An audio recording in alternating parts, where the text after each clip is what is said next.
है रिस्पॉन्स अच्छा है।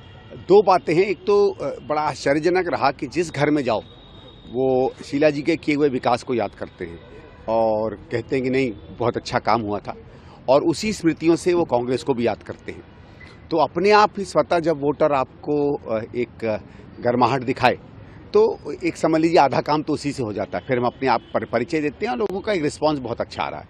यहाँ तो बल्कि जैसे कई जगहों पे तो केजरीवाल के खिलाफ कुछ नेगेटिविटी भी है, यहाँ तो एक तरीके से उन्होंने रिजेक्ट ही कर दिया केजरीवाल को, तो उनका कुछ खास यहाँ दिखता नहीं है।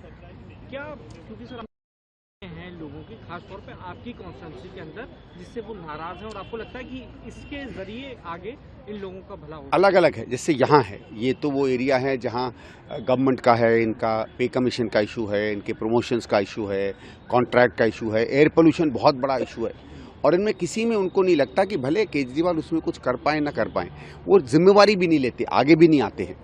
बाकी बहुत से इलाके हैं जो एनडीएमसी के उधर के इलाके हैं, गोल मार्केट के हैं, वहाँ रोज़मर्रा के जो काम होते हैं, कहीं सीवेज की दिक्कत है, कहीं पीने के पानी की, सफाई की, बिल्डिंग्स टूटी हुई हैं, मस्टर रोल बंद हो गया, तो हमारे जो इकोनॉमिकली वीकर सेक्शन हैं, गरीब लोग हैं, उनको आज काम नहीं मिल रहा है, रोज़गार की बहुत बड़ी दिक्कत है।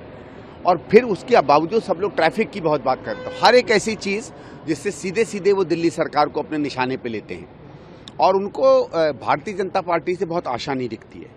ठीक है, वो कुछ चीज़ें बांट रहे हैं, कुछ फ्री फंड में कर रहे हैं, लेकिन उसके अलावा भारतीय जनता पार्टी का भी वोटरों में कोई आकर्षण नहीं दिखता है। क्या फेक आधार कार्ड का के दो विधायक इससे जुड़े हुए कॉन्स्पिरेसी से कुछ है, थोड़ा बहुत लोगों ने कहा कि नहीं ऐसा है, और बल्कि वो उस पर ब्लेम भी कर रहे थे आम आदमी पार्टी पर, और कह रहे थे किसी वर्ग के उन्होंने वोट कटवाए। पर वो देखिए, हम उसमें नहीं पड़ते, ये दोनों पार्टियां आपस में जाने। हमारा तो ये है कि अगर गलत वोटर डला है तो इलेक्शन कमीशन को जांच करनी चाहिए, और अगर सही वोटर का नाम कट गया है और कोई पार्टी लिस्ट उनके पास ले जाती है, निष्पक्ष होकर इलेक्शन कमीशन को जांच करनी चाहिए। मुख्यतः यह है कि जेन्युइन वोटर जो है वो वोटर लिस्ट में हो। क्या राष्ट्रीय सुरक्षा अगर है तो फिर तो है, मैं ये नहीं कह सकता कि है कि नहीं, इसकी मैं चर्चाएं सुन रहा हूं।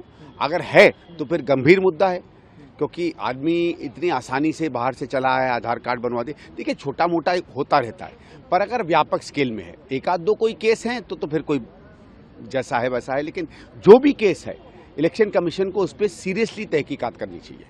सर, कल ये देखा कि जो है क्राउड फंडिंग की बात आम आदमी पार्टी करने लगी कि भैया उधर झुग्गियों की बात चल रही है। अरविंद केजरीवाल कह रहे हैं कि ये लोग ऐसे हैं, बीजेपी पर आरोप लगा रहे हैं कि ये तो झुग्गियां तोड़वा देंगे, मैं हूं जो बचा सकता हूं, और ये बातें कर रहे हैं। आप कैसे देख रहे हैं? देखो, ऐसा है, पिछले 10 सालों में हमारे यहाँ करीबन 1,60,000 1,80,000 वोटर था।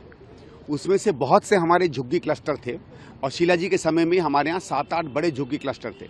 आज एक भी नहीं बचा है।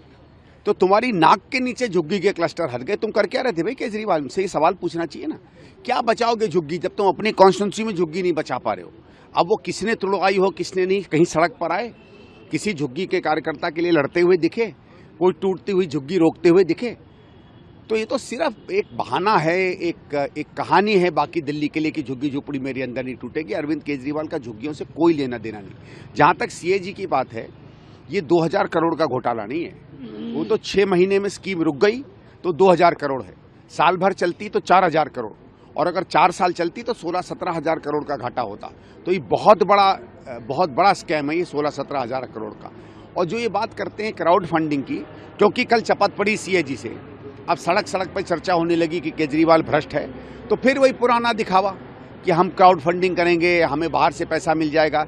अरे जिस तरह का पैसा आप खर्च कर रहे हो, मैं दावा कर रहा हूँ 2 से 3 से 4 करोड़ रुपया ये हर कॉन्स्टिट्यूंसी में खर्च कर रहे हैं। कहाँ से आ रहा है ये? क्राउड फंडिंग से तो इतना पैसा आएगा नहीं। क्या हम संदीप जी को, अरविंद केजरीवाल को या बीजेपी प्रत्याशी को आइए बैठिए और चर्चा करिए, या हम ये रूप भी देखेंगे आपका कभी? देखिए, हम तो पहले से चैलेंज कर रहे हैं केजरीवाल को, पर जैसे मैंने कहा केजरीवाल आएगा ही नहीं, क्योंकि जो आदमी झूठ के सहारे जीता है वो कायर होता है, और कायर कभी सत्य से नहीं लड़ेगा, कायर कभी सत्य के सामने नहीं बैठेगा। हम सत्य के साथ हैं। हम तो आज भी कहते हैं हिम्मत हो तो बगल की कुर्सी में बैठ जाओ, क्योंकि मेरे सामने तुम्हारी कहानियां नहीं चलेंगी, सत्य चलेगा, और सच के सामने बैठ नहीं सकता केजरीवाल। अमर उजाला जीवांजलि के सारथी की मदद लें और महाकुंभ में स्नान जरूर करें।